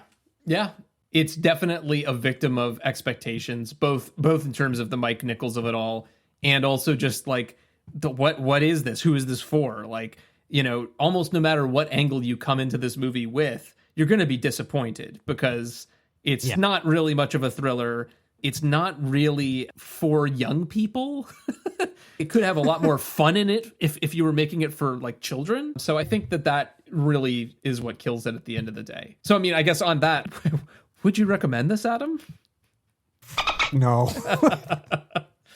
Yeah. This is, like I said, this is without question the worst thing that you've subjected me to on this series. I'm sorry that you paid money to see this.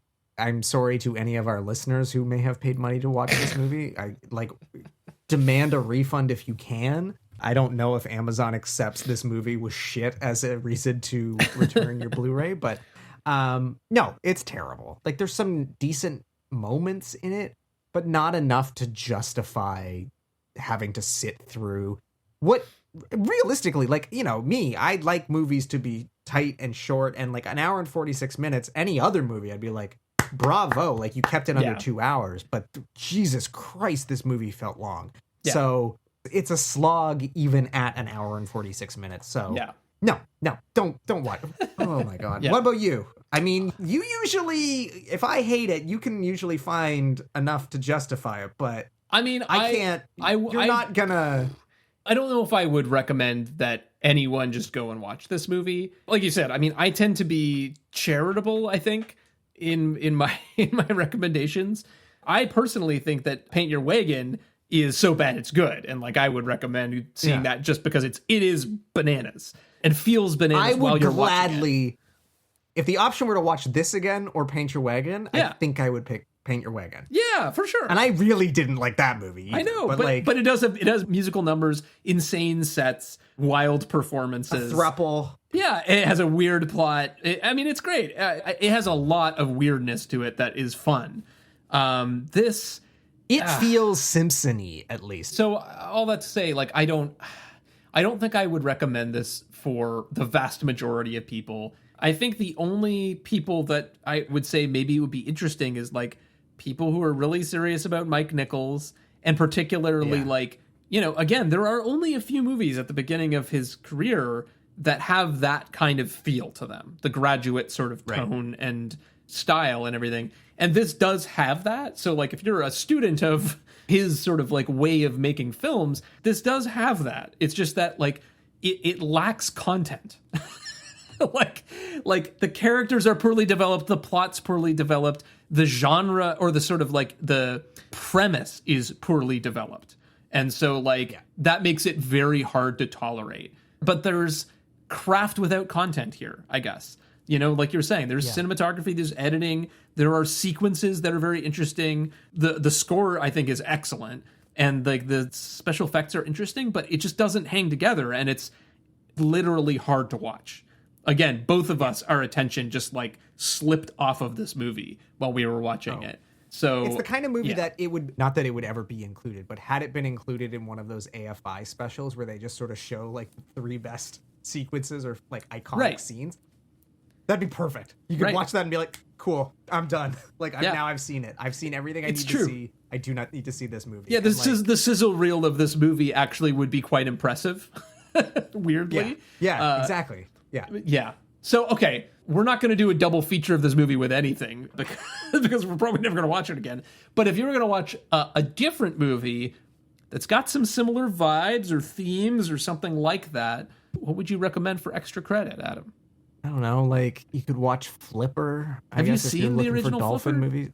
No, of course not. But like, it's a dolphin movie. The Hitchhiker's Guide to the Galaxy movie has a good dolphin sequence at the opening. That's true. That's fun.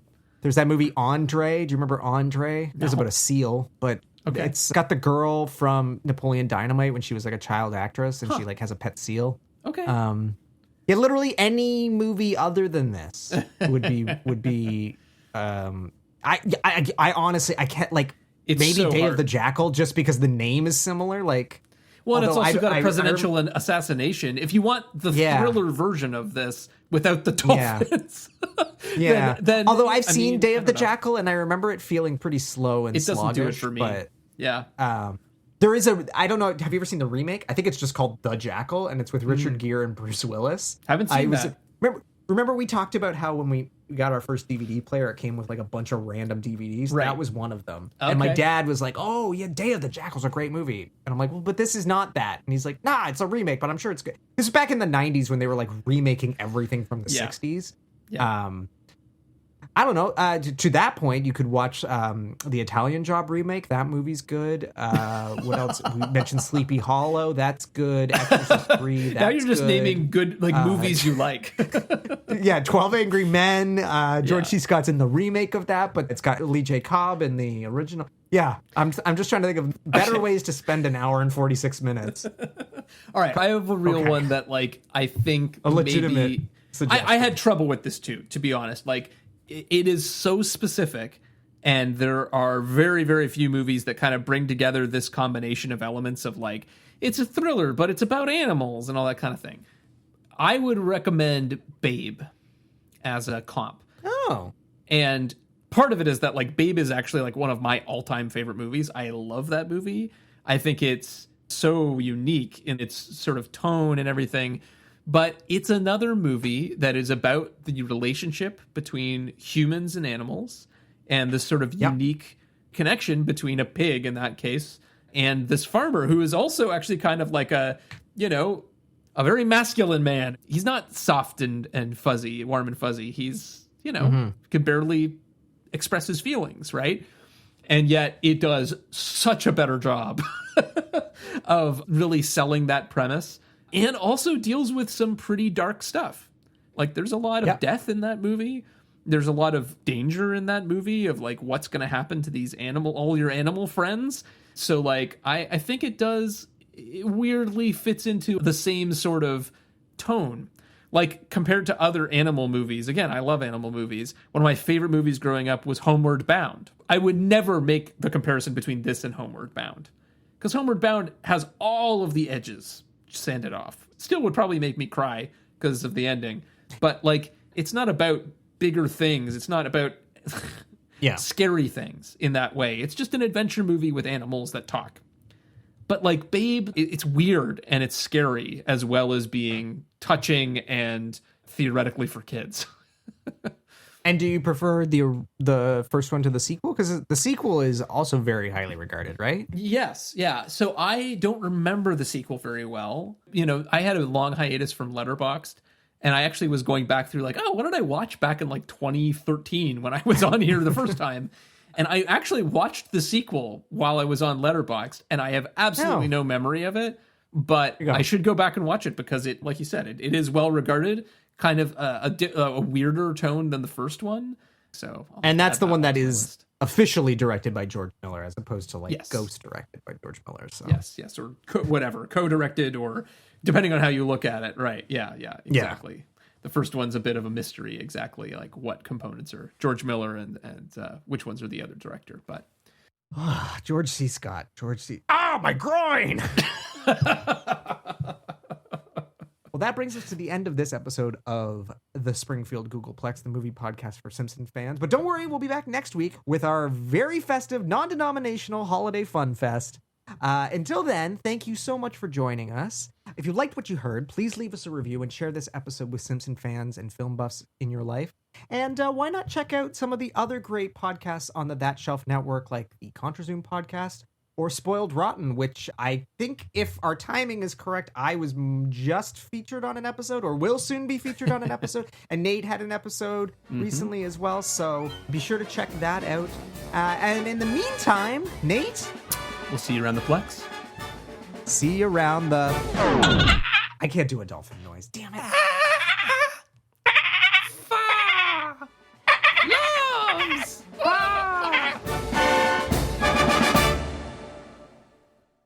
And it is, but like, are you kidding me? Like, it's just, I literally.